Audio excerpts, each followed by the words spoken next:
Tu Sello Latino Media presenta el mes de la Hispanidad con Virgilio Lozano, invitado especial Enrique Morones. Presentado por Brookdale Community College.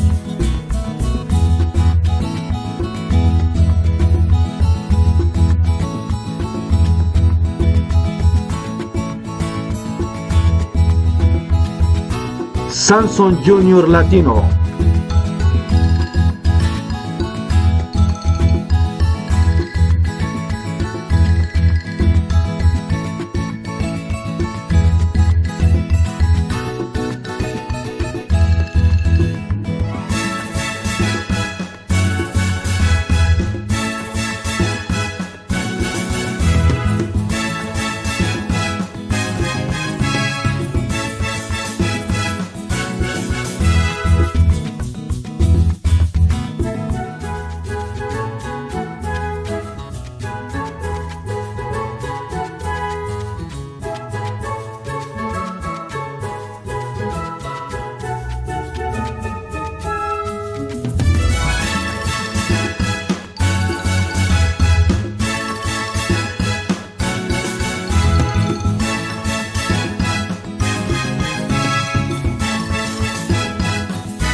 This month we celebrate what makes us unique as Hispanics.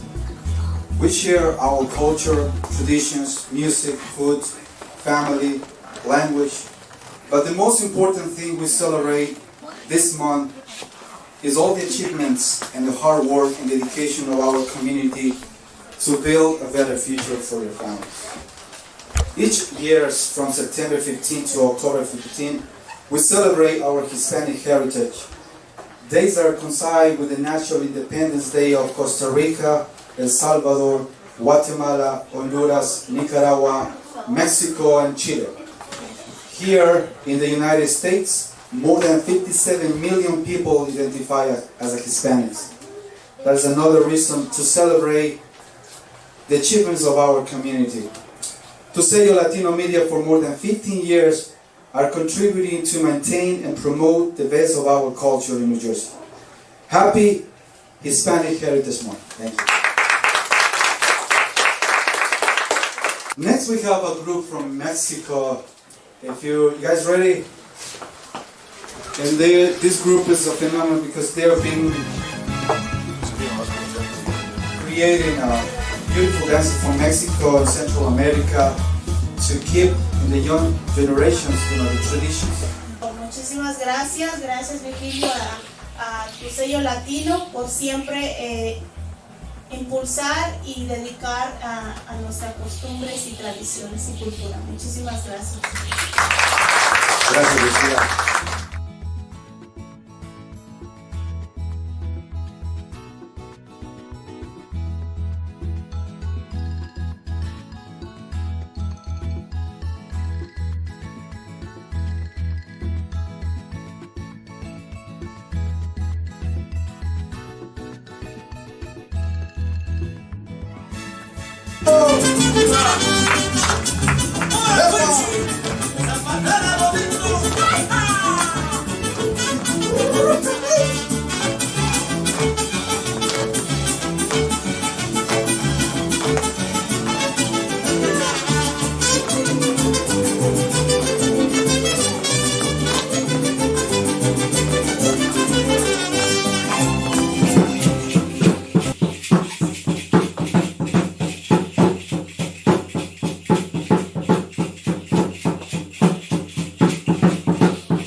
Paul Sansone Jr. Automall. Brenda Reyes, College Achieve Asbury Park.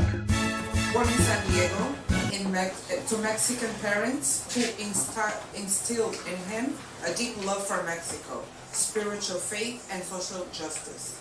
He is driven by the passage for I was hungry and you gave me food. I was thirsty and you gave me drink. Matthew 25:35. Enrique has a history of firsts. In 1998, He was the first person to be granted dual citizenship with Mexico.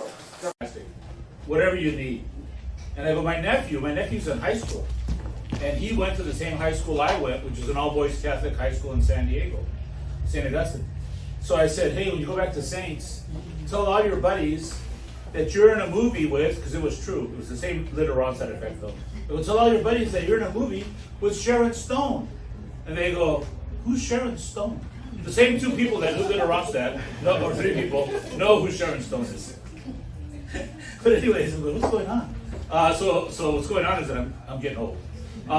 So I retired from Border Angels, focused on Gente Unida. And this year our focus is the migrant children.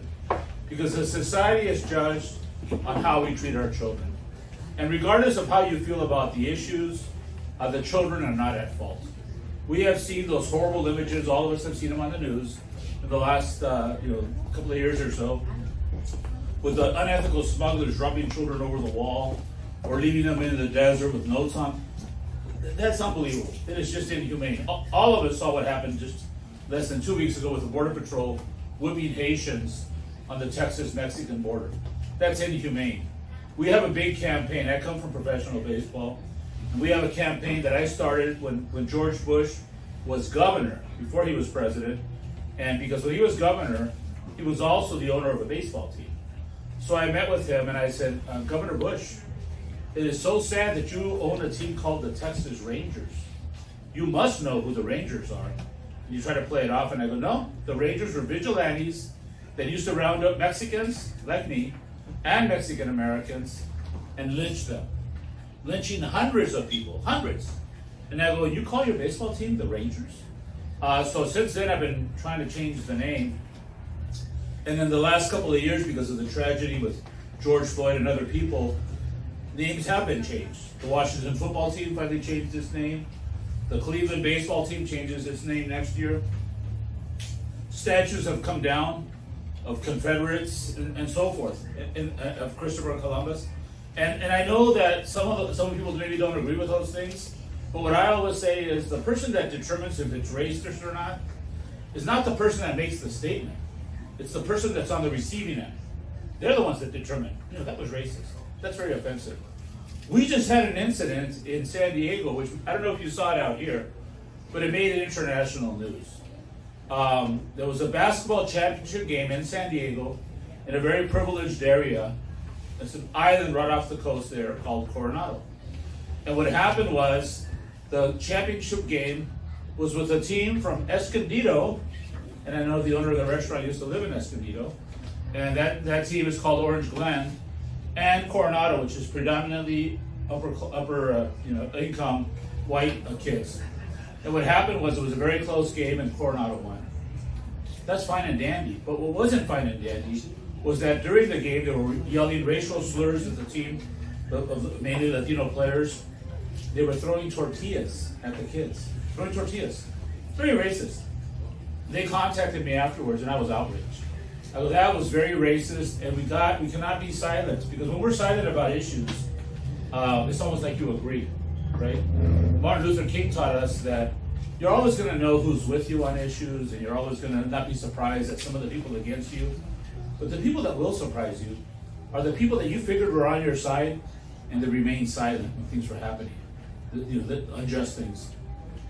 So what I did was I held a press conference in front of Coronado High School. And I made sure we had all communities represented. And I said, this cannot be tolerated. And I talked to CIF. CIF is the ruling body for sports in California. And I said, that coach needs to be fired. The championship should be taken away, etc. And we were successful. We were successful in that. And to the credit of the kids from Orange Glen, they never said they wanted the trophy. They just said they should not have the trophy. And that's what happened. And we've had other incidents since in California, just like you've had here in New Jersey and in New York. When I was coming over here, I was talking to somebody about a case of Virgilio, like his cousin, they're from Ecuador. And I said, yeah, I remember there was a case, a very famous case of an Ecuadorian man here in New York. Pechagui, I think is the name of the town. Pechagui or something like that. Anyways, his name was Marcelo Lucero. Marcelo Lucero was a young man that was beat up and killed by 6 young people, white kids, just because he was Latino. They beat him up and they killed him. And they were going to get away with it. But people like me and others, we came here, we had a vigil, we brought a lot of attention to the issue, and the kids were arrested. They beat up and killed Marcelo Lucero. And I remember at the church where the vigil was held, his mom and his sister flew up from Ecuador. And they couldn't believe that, that we had driven from San Diego to come here. And that, we weren't Ecuadorians, but who cares what you are? You're a human being. You got to treat people with dignity and respect. And that case, Marcelo Lucero, you can look it up, it's a very famous case. It was only 2 months within another case that was in Philadelphia, or just outside of Philadelphia, and that was Luis Ramirez. Luis Ramirez was a young Mexican man who was married to an Anglo woman. I don't know if they were married, but there were a couple that had kids. They were walking down the street of this little town, and same thing. Some kids heard him, started yelling and screaming at him, and they killed him. They killed him right in front of his partner and his children. Same type of thing. They were going to get away with it. However, we brought attention to the issue. We held a vigil. In both those cases, those kids are still in jail. Because we got to make sure that justice prevails. When people ask, like I was talking with a few of you earlier, and we didn't get to this point, but it's something that often comes up. They'll say something like, yeah, but this country is a country that's a country of rule of laws. You've heard that. And my response is, what country in the world is not a country of rule of laws? If there was ever a country of rule of laws, it was Nazi Germany. Nazi Germany definitely was a country of rule of laws. But there were bad laws. North Korea today is a country of rule of laws. But they're bad laws. So saying you're a country of rule of laws means nothing. The thing is that there's, we know the difference between good and bad.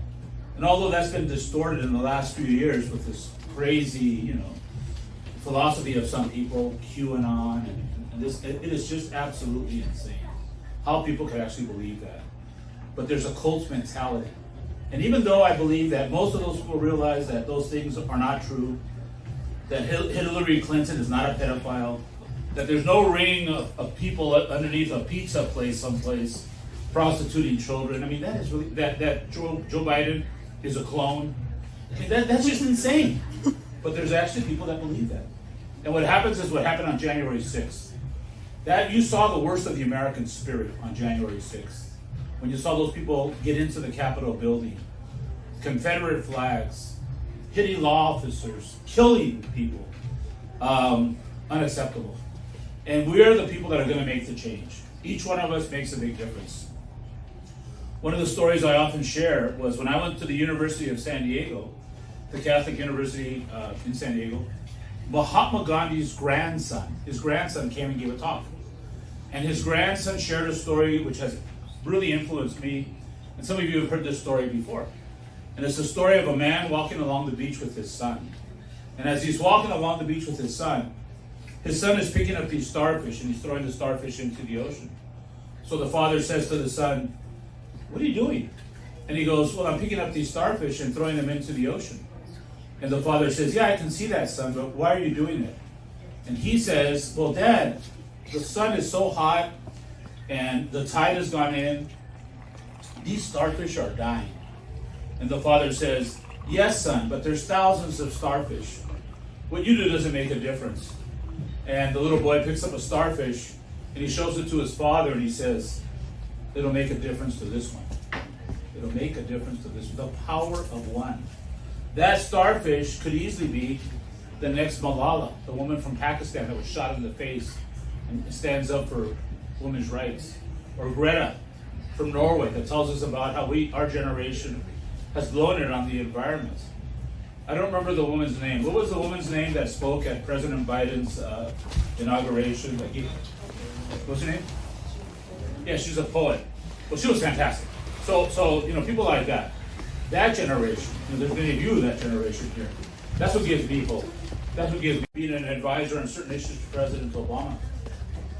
And I'll never forget being with him, his wife, and the things that he was trying to do.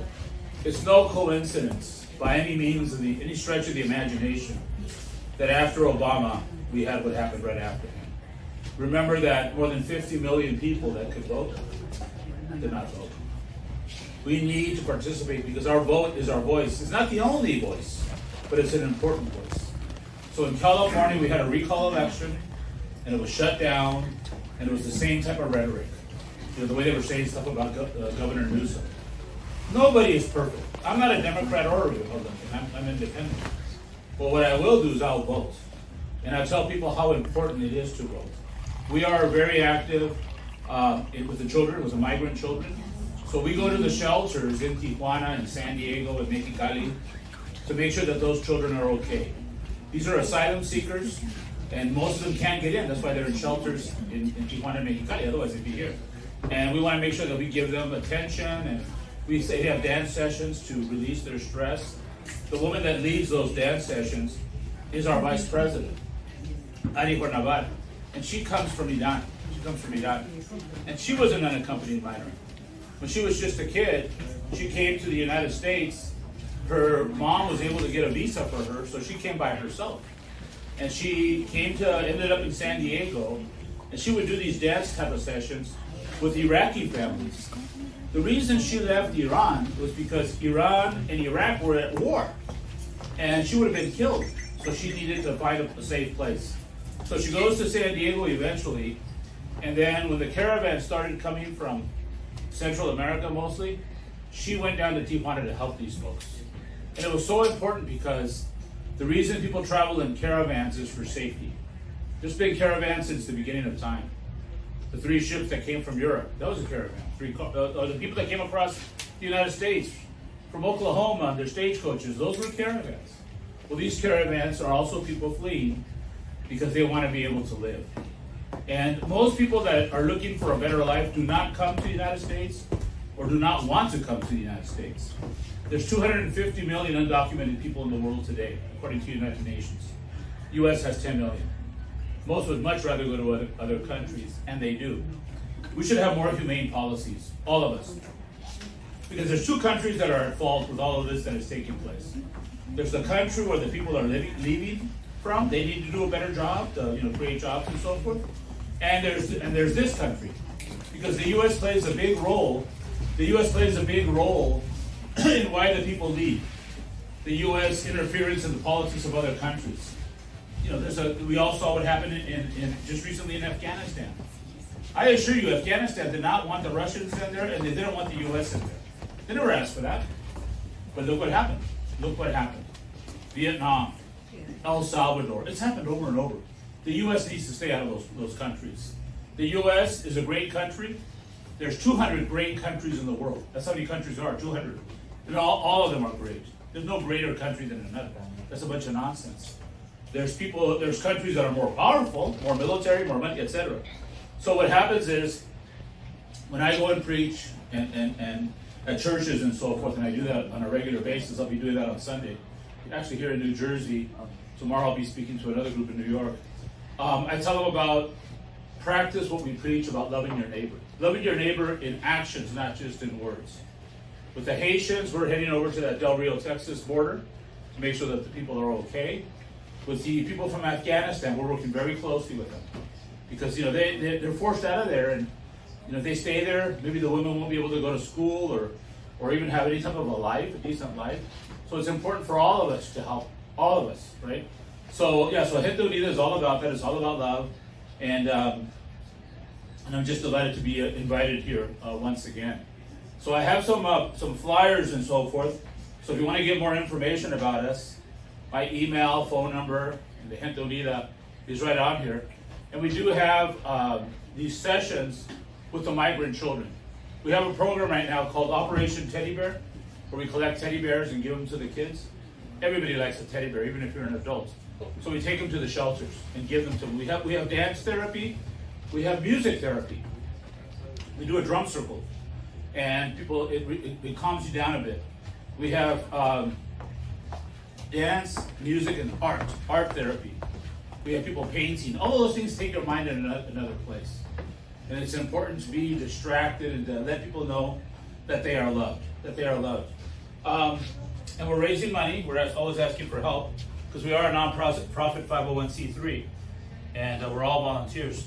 So I got this book, and on this book here we asked for a $25 donation, and in it has several of our stories, including the story of when I convinced the Border Patrol to open up the door between the United States and Mexico 6 different times. And when they opened up that door, sometimes children hug their parents for the first time. Many of you might have seen that on the news. We did that 6 times. We also have a program where we go to a cemetery where there's, here's a little girl hugging her dad for the first time. We also have a program where we go to a cemetery near San Diego where there's 500 unidentified migrants buried there. So we go there to pay homage. We're not a religious group, we're a faith-based group. So we'll put crosses in the Christian tradition, stones in the Jewish tradition, release butterflies in the Buddhist tradition. The thing is to recognize these people, say their name, that type of thing. So yeah, there's a lot you can do, and we'd love to have you join us. We have a lot of groups that come down to San Diego. We just had 50 doctors from UCLA join us about 2 months ago. And we went to the desert and put water, and they saw the wall. That wall, which is between the United States and Mexico, covers 1/3 of the border. And this was started in 1994. There hasn't been any additions to the wall. I know that Trump said he was going to add more, and he didn't add anything. He made parts of the wall taller, that's all. But that wall has cost more than 12,000 lives. 12,000 people have died because of that wall. So I'll tell you, even though there's 12,000 people, many of you are Latinos, I can almost guarantee that nobody in this room knows the name of one of those 12,000 people. 12,000 human beings. Let me tell you the name of one. Marco Antonio Villaseñor. A 5-year-old little boy that crossed with his dad. The only way he could. He crossed through the desert. As he crossed, he became very thirsty. So he asked his father for some water. And his father wouldn't give him any water. So he asked the next man and the next man. He asked 18 men for water. And neither of the 18 men would give this 5-year-old boy water. And why not? Those 18 men, they had already died. And Marco Antonio also died. We cannot allow this to continue. We need to have humane immigration policies. Both sides of the aisle have not done it correctly, and we should do it correctly. As a nation, as a people, if we're going to promote ourselves as a country of immigrants, let's live it. Because it's not happening right now. And it hasn't happened in a long time. So I ask that you get involved. I know you have an election coming up here in November. Get out there and vote. And those of you that can't vote because you're not 18 or don't have papers, you know people that can vote. Get them to go out there and vote. Join an organization. There's plenty of local organizations here. Your passion might be the environment or the elderly or ecology, whatever. Get involved. That's what I did. Because when I was younger, I was always in sports and so forth. But when I saw what was happening in North San Diego with people living in the canyons, that's how I started the Border Angel. Going there and ministering to them and giving them food and water. So amor, si se puede. Love, yes you can. And amor es una acción, no una palabra. It's an action, not just a word. And love has no borders. So with that, I want to thank you, and hopefully you might have some questions that I could answer. So thank you very much. Muchas gracias.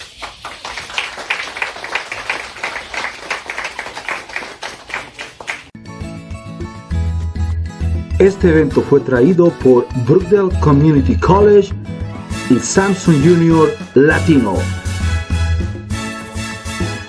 Tu Sello Latino Media. Be connected to the Latino world.